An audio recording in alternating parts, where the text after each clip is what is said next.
The vintage 6550 tube can be a little confusing, especially if you're a beginner or if you're just not too familiar with this tube. That's where I found myself last year when I got the McIntosh MI75 monoblocks and I wanted to tube roll some vintage tubes.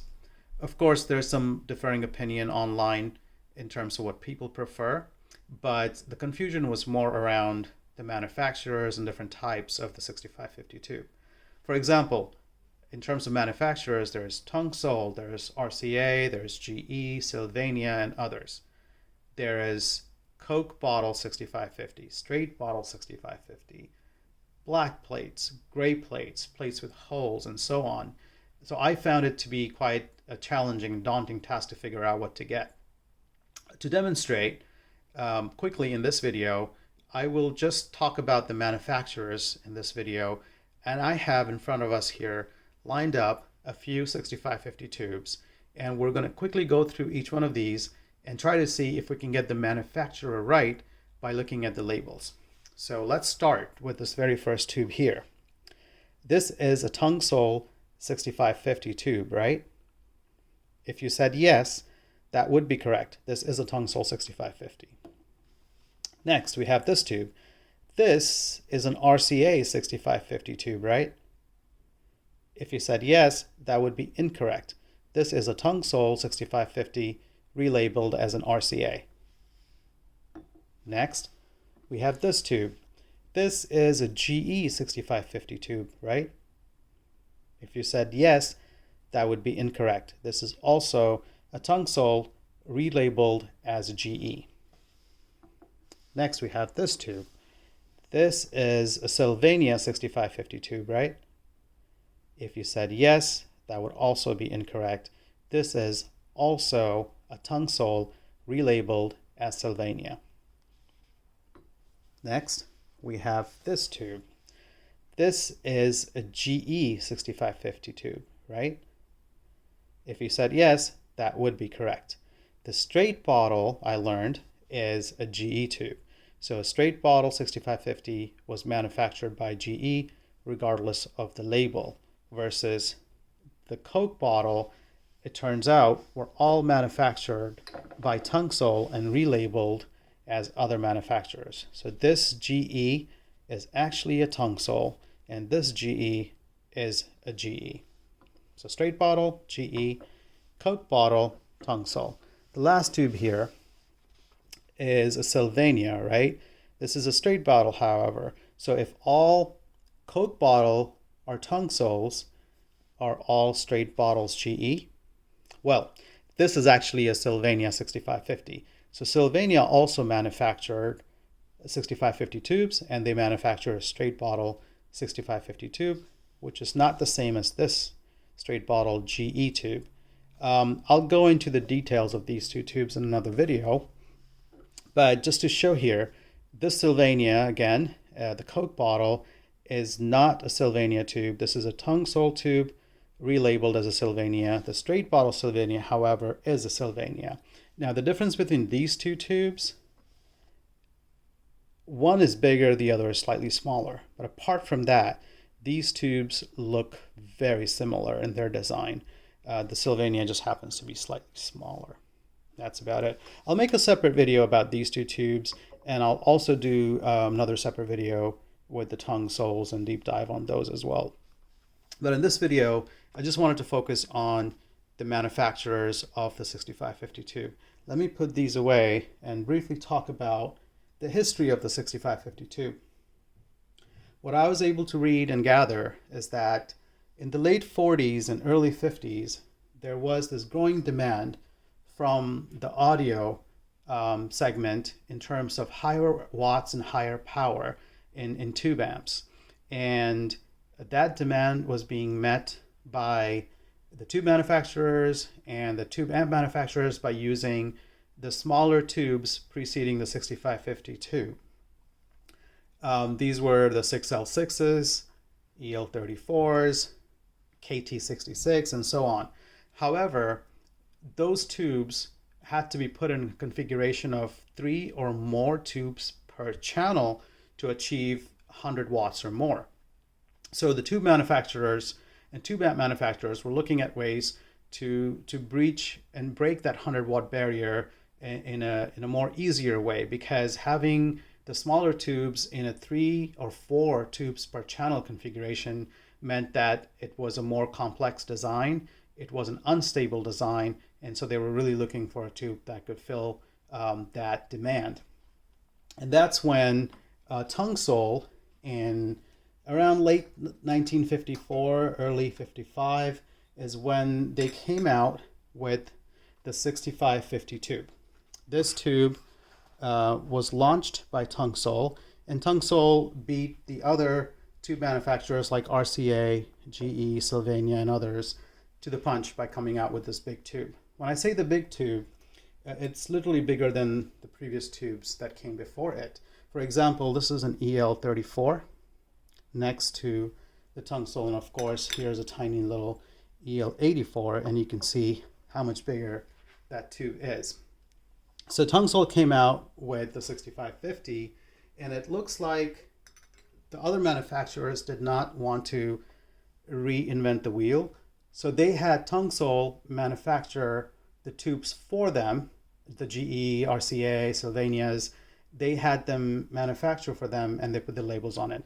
That's what we saw earlier with the tubes I had. The RCA label, GE label, Sylvania label were all TungSol. So what I learned from my research and experience here is that all Coke bottle style tubes, the official name for that tube envelope is ST16. So all ST16 / Coke bottle design were manufactured by TungSol, regardless of what the label says. Now, TungSol manufactured the 6550 tube from mid-50s all the way up until mid-70s. That's when they closed shop. And so in that 20-year time span, they manufactured the 6550 tube, and they had a few iterations within that 20-year period. But most of the iterations happened early on in the first 5 to 6 years of manufacturing this tube.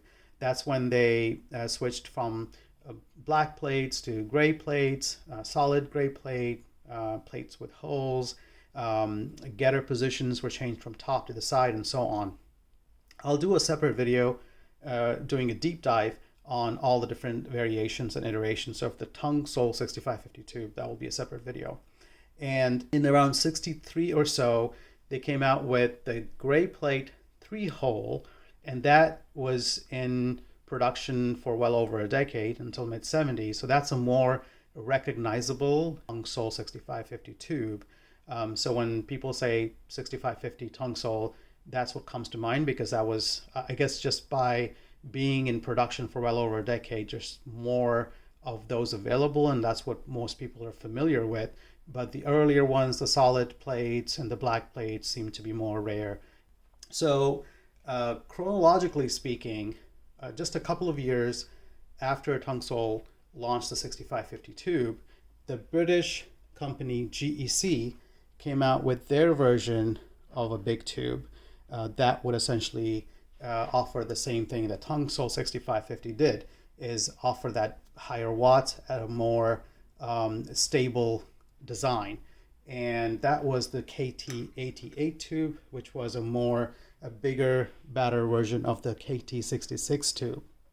Now, both of these tubes paved the way for the tube amp manufacturers to break that 100-watt barrier and create that way for those iconic amps from the 1950s and 60s, such as your McIntosh MC60, McIntosh MC275, MC275. There were other tube manufacturers like the tube amp. There was the Citation 2, the Harman Citation 2, Dynaco Mark III.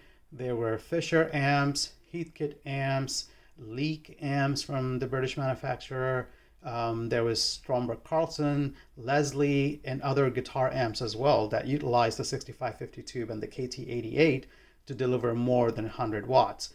As you know, the MC275, with just 4 of these 6550 tubes or KT88s, can deliver 150 watts. Now, 150 watts of tube power is very powerful. So that's when the GEC came out. GEC also ran from about mid 50s to all the way into the 80s, and they had a couple of iterations as well. However, for the most part, their plates and the structure remained the same for most of the KT88 lifespan. The GEC is not to be confused with GE from America. This is a British company, and the actual manufacturer is MOV, and that's a GEC tube. So in late 60s, early 70s, GE came out with their version of the 6550 tube, which is officially known as 6550A. That's where you get into the A, and there was some confusion when I was looking this up as to what is the difference between A and B and C. Well, there is no B, and C's are much newer Russian tubes like the Sylvania 6550, Winged C and whatnot. There's no C in the vintage world. There is no B either. There is 6550A, which is a GE tube, which is right here in front of us. And this particular tube was manufactured by GE in conjunction with Fender to create this monster guitar amp called the PS400. And I'll make another video on the GE tube and talk a little bit more about that.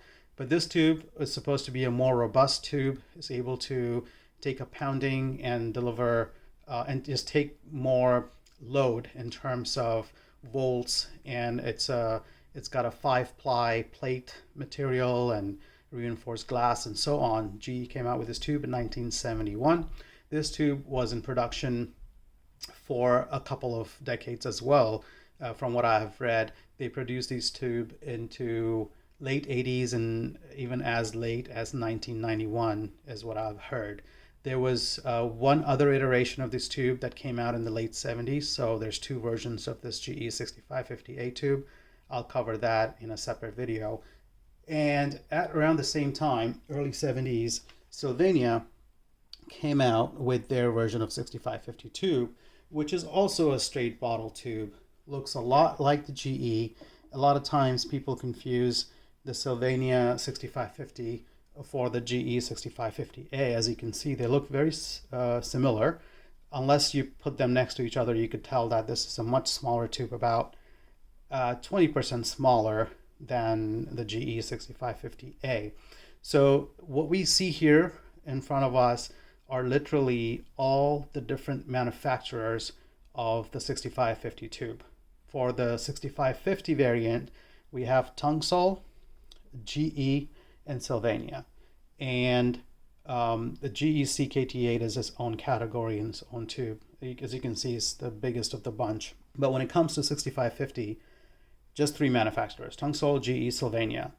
And the other thing to note is all Coke bottle style tube were manufactured by TungSol. So if you see a vintage Coke bottle 6550, it is a TungSol regardless of what the label says.